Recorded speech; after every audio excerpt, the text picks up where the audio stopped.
Well, it's daybreak on Rise News, and it's time for the press preview. Well, a first look at the papers as they're coming this day. Our sister publication, 2023, Jonathan meets Adamu hours after group purchase firms on his behalf. That's for the state newspapers. Probably take some of the other stories later. And for the Punch newspaper, its leading story, presidential bid. INEC, CBN partnership under threat over Emefiele's APC membership. Some riders commissioned to review CBN's role may move ballot papers from banks' vote. CBN cannot be trusted with sensitive materials under Emefiele. That's from the NBA, Nigerian Bar Association, and some CSOs. No fear over Apex Bank Governor's presidential bid, ex-INEC commissioner. And the leading photo in front of the Punch newspaper this morning. ASU strike, students protesting Lagos, Benin vow to storm National Assembly and airports. All right, we do the Nation newspaper. Jonathan didn't authorize group to obtain the APC form. The question will be, who did then? He has about 3 riders there. Buhari's Jonathan's aides disagree. Lawan, Silva, Ayade pick their forms. Court to rule on Emefiele's request. That will be, I think, on the 12th. Strike extension students slam ASU federal government with a rider protest in Lagos and 8 women.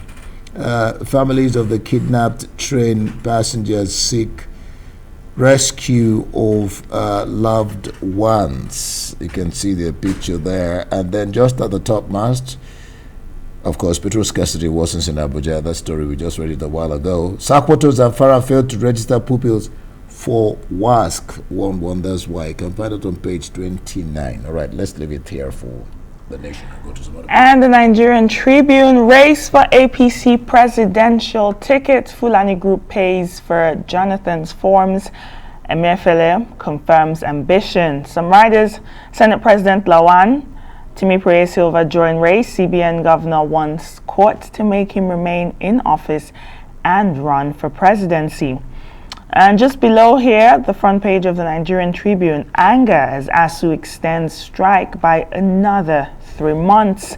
And above the nameplate of the Nigerian Tribune, bridging cost logistics, cause of fuel scarcity, says marketers, while the NNPC blames scarcity on long public holidays and increased purchase.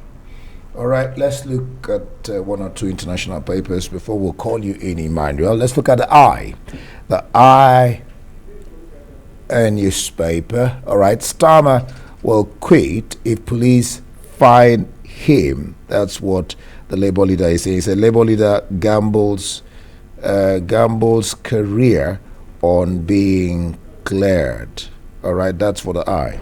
The Independent this morning with a picture of Vladimir Putin there and the caption, Putin's empty speech on Victory Day.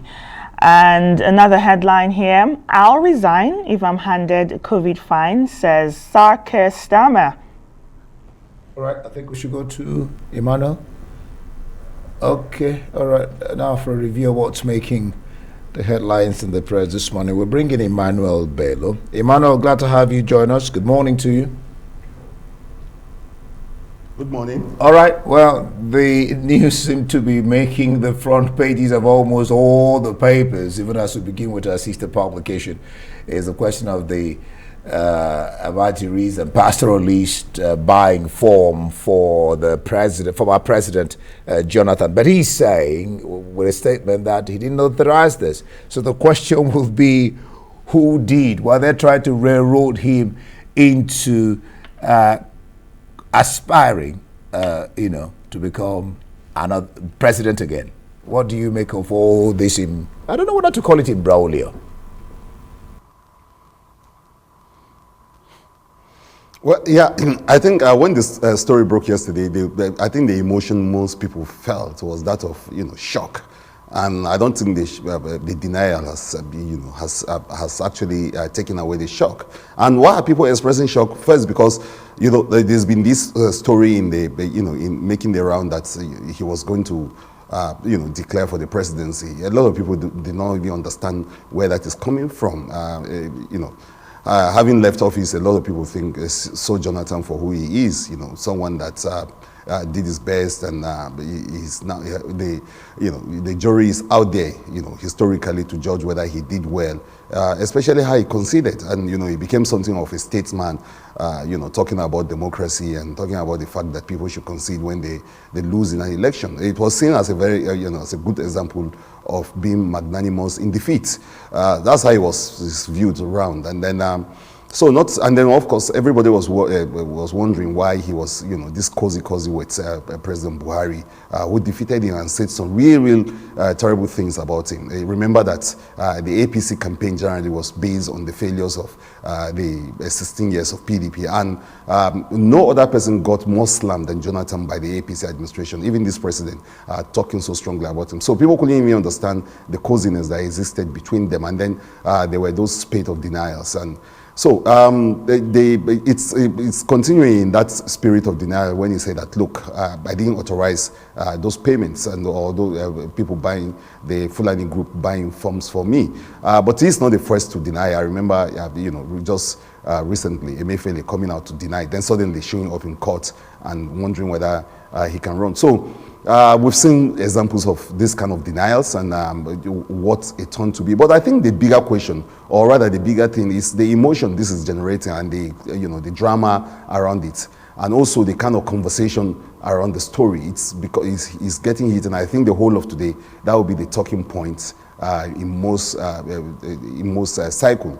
People will talk about this going into the week, into the day, and today is the last day for the purchase of this form. Coming at this time, it's really very symbolic of what everybody had feared or had worried about in the past, that Jonathan was going to capitulate and actually run. The speculation has been there, and the telling photograph in the front page of this day, that picture, it's really, I think it's 1 in a million and tells all the story. And this day is the only paper among the paper where we've been running with it, and it's telling. And that's the latest on the story, that he met the chairman of the party. So this, beyond any denial, this picture, this meeting, practically rubbishes any kind of denial coming from the Jonathan's camp. What was this meeting all about? The story said that they came out smiling. It's certainly not a business meeting. It's certainly not a social meeting. It's a political one. And what's going on here? I'm sure these are issues that a lot of people want to weigh in. It will be interesting to see what my friend and brother, Ruben Abati, we have to say about this later in the morning show. Jacobson, I was going to say, did you want them to come out vexing? Should they be smiling? All right, okay. Well, they came out smiling. That's what the story said. They came out smiling. I mean, it shows it, and this day definitely knows how to tell a story with pictures. Because you're saying one thing, and that picture is really depicting something else, like you said. And now let's take a look at another story making the headlines, still involving the ruling All Progressives Congress. At this point, we might forget we have an opposition party, because the APC is really making all the headlines, talking about the CBN governor and his potential presidential bid. The Punch newspaper says INEC-CBN partnership is under threat over Emefiele's APC membership. We know that he's in court trying to get some clarity, if you will, about the issues surrounding his potential presidential bid. He's saying he's not a political officer, and he wants to know if he can go ahead campaigning as well as remaining the CBN governor. But we know that in the CBN Act, Section 1, subsection 3, secures an independence of that apex bank. And also Section 9 of the same Act talks about the CBN governor having no other vocation apart from running that bank. Emmanuel Bello, what's your take? You know, Nkechi, if I were CBN governor, I don't know, maybe it's by little thinking, but if I'm the CBN governor of a country, I wonder what I will be looking for. Not doing the job that's and he's been doing a fantastic job of running the CBN. So a lot of people are even wondering why he wants to trade all of that to buy a firm and then run politics. It doesn't even come across as the kind of willing dealing politicians that we have. He's been doing a great job, and everybody has been talking about what he's been doing in the CBN. You know, he actually denied initially, almost like in the same way in the Jonathan kind of thing, and then of course suddenly his lawyers showing up in court and trying to defend, because of course he came under heavy criticism. Those who are saying that he should resign, those who are saying that he should leave the job. And you think the contradiction there is that you see the CBN actually holds most of the election material. So to have the head of the country's central bank also wanting to be president seems like a clash of interests. I mean, some of the sensitive material for these elections are kept, or they are kept in the CBN. So I think that's why the Punch story is coding it, is coloring it that way, that the INEC CBN partnership is in jeopardy, the Punch story. So, but he's in court. That's the latest we had from him. He's trying to determine whether he's a political appointee, whether the Electoral Act, Section 84 of that act affects him as a person, or if he's just another civil servant. But whatever it is, a lot of people try to go beyond the constitutional niceties of all of this, or constitutional provision, and actually look at the spirit or the symbolism of it all. Most people are concerned about some of that. There are people who tell you that, well, you are CBN governor and you're doing a fantastic job. Why not just write your name in gold and go out in glory? But of course you cannot, the ambition of a man, you can't say much about that. And there are people who actually say it's actually it's a sort of a contradictory statement even by me, because there are people who say that it is actually also because of those performances that he should be president. Those who are actually rooting for him say that, look, if he's done very well in the CBN, and we're saying that he's done very well, then probably he can replicate that if he's given the highest office in the land. So for the same reason, we are saying, look, you've done a good job, and we are clapping for you, and we're saying the ovation is now loudest, maybe it's time you go out in glory. Some people are saying that is the same very reason why Emefiele should be president of Nigeria. So it's actually a situation where most people are actually torn right in the middle about his candidacy. But himself now actually trying to say, look, the courts must determine whether he can run or not run. There, Emmanuel, the courts will tell us whether he can. 12th is the date. But let's still look at that Punch. The masthead, this is very important. Jet A1, NNPC Airlines agree on a 3-month supply at 480 naira per litre. This is quite interesting, Emmanuel. Yes, well, they're trying to broker some kind of understanding and solutions in that sector, and so it's respite for for those who travel by air. But for the rest of us, who have to grapple with the crisis of those long queues, like we started discussing them yesterday. But those problems are still there. Yesterday, NNPC offering some kind of explanations, but that maybe is the lag, the holiday lag, that has caused all those queue and hold up. But we've not heard directly from the Minister of Petroleum yet. A lot of people would like to hear from him. So, well, yeah, if the airlines operators and they're trying to deal with that problem and get some solution.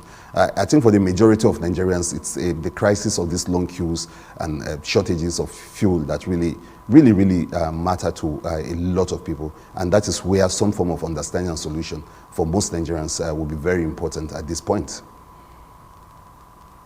Yes, we'll leave it there.